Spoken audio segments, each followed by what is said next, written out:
और important topic हम discuss करने वाले वो है सेक्शन 24 टू 27। और सेक्शन 24-27 इंडियन एविडेंस एक्ट कहता है, it talks about confession statement. एक तो इंड्यूसमेंट थ्रेट कोई हो तो वो एडमिशेबल है कि नहीं है। एक है पुलिस की प्रेजेंस में हो, अगर पुलिस को दिया हुआ है तो है कि नहीं है। और तीसरा है कि कितनी, अगर पुलिस को मान लो कोई स्टेटमेंट दी है तो कितनी किस एक्सटेंट तक वो जो है एडमिसिबल है, किस एक्सटेंट तक वो एडमिसिबल है। ये सारी चीज़ें हम डिस्कस करेंगे 24 टू 27 इंडियन एविडेंस एक्ट। एक एक करके इसको कर लेते हैं एक बार। 24 कहता है confession caused by inducement, threat और प्रोमिस। 24 कह रहा है कोई भी कन्फेशन है, कन्फेशन मैंने आपको बता ही दिया, इट इज़ ए स्टेटमेंट। ये एक स्टेटमेंट है और स्टेटमेंट में क्या करता है, खुद को कल्प्रिट बोलता है, इम्प्लीकेट करता है खुद को, ठीक है। That I am involve in some kind of criminal activity, ये एग्जाम्पल हो गया। कोई कि मैंने क्रिमिनल एक्टिविटी में कैसे पार्टिसिपेट किया, क्या इन्वॉल्वमेंट है। तो ऐसी जो भी स्टेटमेंट होंगी बाय द अक्यूज्ड, बिकॉज जो भी अगर इन्वॉल्वमेंट होगी तो अक्यूज्ड हो गया कि नहीं हो गया। और कोई भी विटनेस है वो अक्यूज्ड हो सकता है, ठीक है ना। तो ये क्या डिफरेंस है ये भी मैं बताऊंगा आपको। लेकिन बाय द अक्यूज्ड क्या हो गया, वो कितनी रिलेवेंट है और कितनी इरेलेवेंट है, ये चीज़ें बताएंगे हमको 24 टू 27, ठीक है। अब 24 कह रहा है कि कोई भी कन्फेशनल स्टेटमेंट है, मान लो मैंने कन्फेशन के बारे में तो आपको बता ही दिया। कोई भी कन्फेशनल स्टेटमेंट है, वो अगर वो स्टेटमेंट इंड्यूसमेंट, थ्रेट या फिर प्रॉमिस से हुई है, वो क्या होगी, प्रूव नहीं करी जा सकती, या ऐसे बोल सकते हो एडमिसिबल नहीं है, ठीक है ना। A confession made by an accused person is irrelevant, बता दिए ना, रिलेवेंसी की बात करता है। ओब्वियसली जो इंडियन एविडेंस एक्ट है वो क्या बात करता है, रेलेवेंसी की बात करता है। और ये कह रहा है कि कोई भी ऐसी स्टेटमेंट इररिलेवेंट है, कब, इन क्रिमिनल प्रोसीडिंग। आपको मैंने बता ही दिया कि सेल्फ इम्प्लीकेटिंग स्टेटमेंट होती है, और सेल्फ इम्प्लीकेटिंग क्या होता है कि क्रिमिनल में ही होता है, ठीक है। If making of the confession appears to the court, अच्छा इस रेलेवेंसी और नॉट जो इरेलीवेंट है वो कोर्ट डिसाइड करेगा, ठीक है। बाय इंड्यूसमेंट, थ्रेट और प्रॉमिस, अगर वो स्टेटमेंट ऐसा कोर्ट को लग रहा है कि इंड्यूसमेंट हुआ है या थ्रेट हुआ है या प्रॉमिस हुआ है, इन तीनों की वजह से अगर वो स्टेटमेंट हुई है तो वो क्या होगी, इरेलीवेंट हो जाएगी, इनएडमिसिबल हो जाएगी, ठीक है ना। अब इंड्यूसमेंट, थ्रेट का क्या मतलब है, थ्रेट का मतलब है कि भाई अगर मान लो फॉर एग्ज़ाम्पल कोई उसकी फैमिली को धमका रहा है, मान लो फॉर एग्ज़ाम्पल पुलिस की बात नहीं करते हैं, मान लो एक्स और वाई की अभी बात करते हैं। एक्स ने वाई को धमकाया है, उसकी फैमिली को क्या किया है, हर्ट करने की धमकी दी है। अगर वो कन्फेशन खुद पे इल्ज़ाम नहीं लेता तो, ठीक है, अगर जुर्म का खुद पे इल्ज़ाम नहीं लेता तो इस सिचुएशन में क्या हो गया, उसने खुद पे इल्ज़ाम ले लिया, मतलब कन्फेस कर लिया कि जी मैंने किया है क्राइम, ठीक है। और कोर्ट को ऐसा लग रहा है by the evidences on the record कि ये जो कन्फेशन है ये थ्रेट की वजह से हुआ है, ठीक है। तो क्या होगा, इस कन्फेशन को नहीं मानेगी, सबसे नंबर 1 बात। नंबर 2 इंड्यूसमेंट और क्या हो गया, इंड्यूसमेंट और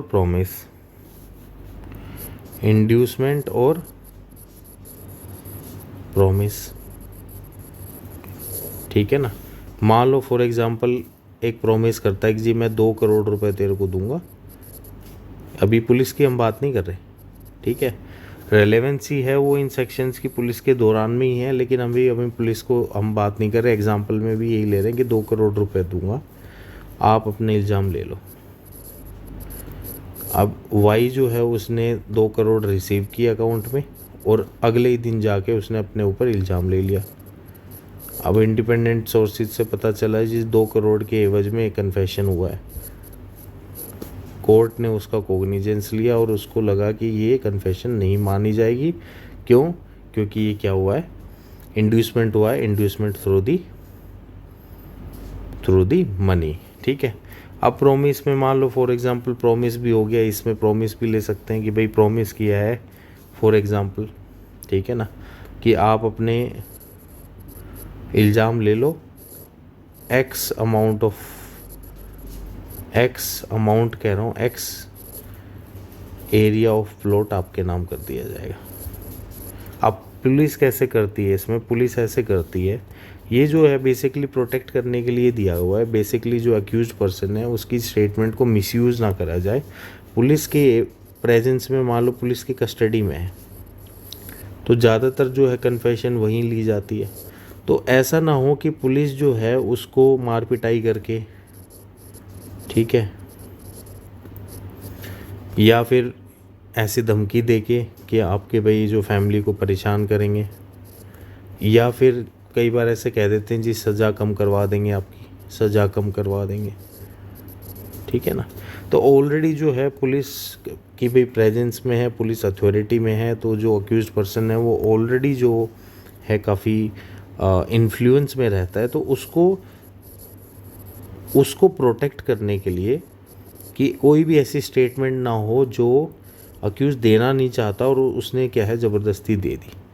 देना नहीं चाहता अक्यूज क्या है, देना नहीं चाहता ऐसी स्टेटमेंट, लेकिन उसने दे दी। तो ऐसी सिचुएशन को प्रोटेक्ट करने के लिए सेक्शन 24 बनाया हुआ है कि कोई भी ऐसी सिचुएशन अराइज ना हो कि जब जो अक्यूज्ड पर्सन है उसको ऐसी स्टेटमेंट देनी पड़े in the custody of the police, या पुलिस को देनी पड़े जो वो नहीं देना चाहता।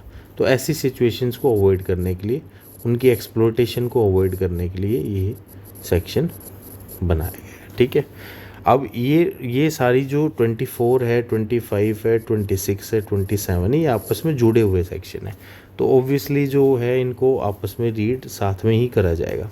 तो पहली चीज़ तो यही होगी कि भाई इंड्यूसमेंट, थ्रेट या प्रोमिस, ये तीनों चीज़ें अगर अवेलेबल हैं और कन्फेशन हुआ है और कोर्ट को ऐसा लग रहा है, देखो कोर्ट डिसाइड करेगा, कोर्ट को ऐसा लग रहा है कि इनकी वजह से ऐसा हुआ है, तो वो क्या हो जाएगी, इनएडमिसिबल हो जाएगी। तो इसी में सिचुएशन देते हैं कि भाई एक कन्फेशन है, वो स्टेटमेंट प्रेजेंट करी कोर्ट में और कोर्ट में आके मुजरिम कहता है जी मेरी पिटाई करके कन्फेशन ली गई है, मेरी पिटाई करके ज़बरदस्ती मेरी स्टेटमेंट ली हुई है, तो वो क्या हो जाएगी, वो स्टेटमेंट वहीं की वहीं नेगलेक्ट हो जाएगी, इनएडमिसिबल हो जाएगी बाय द सेक्शन ऑफ 24। अब रेड विद है इसमें, रेड विद हम आगे इसलिए कर रहे हैं क्योंकि जो 25, 26, 27 है वो भी इन्हीं से रिलेटेड है। तो 24 की एवज में क्या हो जाएगी, वो इनएडमिसिबल हो जाएगी। अब 25 क्या कहता है,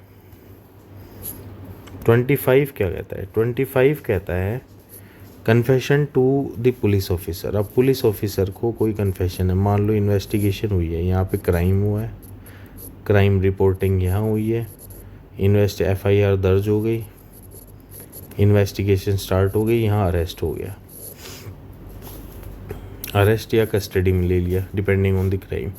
अब मान लो कस्टडी का मतलब भी ये होता है कि भाई प्रॉपर फिजिकल कस्टडी अब मान लेते हैं इसमें, ठीक है ना। तो अरेस्ट हो गया है, अरेस्ट पे क्या हो गया, उसकी कस्टडी ले लिया है, उसको जेल में ले लिया है। अब अरेस्ट में भी सीन आता है, आपको पता है ये चीज़, पुलिस रिमांड का कॉन्सेप्ट आता है, जुडिशियल रिमांड का कॉन्सेप्ट आता है, तो वो एक डिफरेंट है, वो हम बाद में पढ़ेंगे। लेकिन अरेस्ट हो गया, अभी कस्टडी में है, 24 आवर्स के अंदर जो 24 के आवर के बाद में जो है उसको मजिस्ट्रेट के सामने प्रेजेंस करना है, ठीक है ना, ये तो आपको पता ही होगा। 24 घंटे उसके बाद में अरेस्ट हुआ, कस्टडी में है। अब कस्टडी की बात में कह रहा है कि no confession made to the police officer shall be proved as against the person accused of an offence. मतलब अगर पुलिस को कोई भी कन्फेशन दिया हुआ है वो प्रूव नहीं होगा, ठीक है ना। वो कब प्रूव होगा? अगर मजिस्ट्रेट की इमीडिएट प्रेजेंस में दिया हुआ है। ये कौन कहता है? ये 26 कहता है, ठीक है ना। अब ये 25, 26, 27 साथ में ही है सारे। तो ये फिर से क्या करें, एक बार देख लेते दोबारा से। भाई 24 तो कह रहा है कि जो अगर मान लो कन्फेशन, इंड्यूसमेंट, थ्रेट या फिर प्रॉमिस से है वो किसी भी तरीके से एडमिसिबल नहीं होगी, ठीक है। अब 25 पे आ जाते हैं कि अगर पुलिस की कस्टडी में है और अगर उसने कन्फेशन दे दिया है तो वो एडमिसिबल नहीं होगा, ठीक है ना। ये 25 कह रहा है। लेकिन वो एडमिसिबल कब हो जाएगा? जब वो मजिस्ट्रेट की प्रेजेंस में है,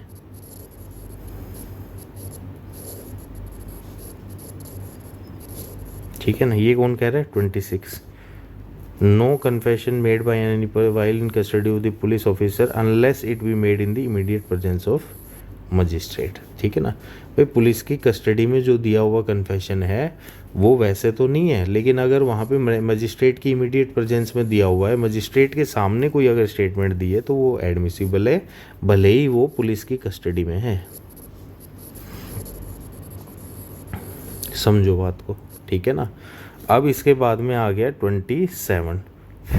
27 कह रहा है कि अगर मान लो ये सिचुएशन तो हो गई मजिस्ट्रेट के सामने, अगर पुलिस की कस्टडी में भी कोई कन्फेशन दी हुई है, ठीक है, तो वो कितनी प्रूव हो सकती है?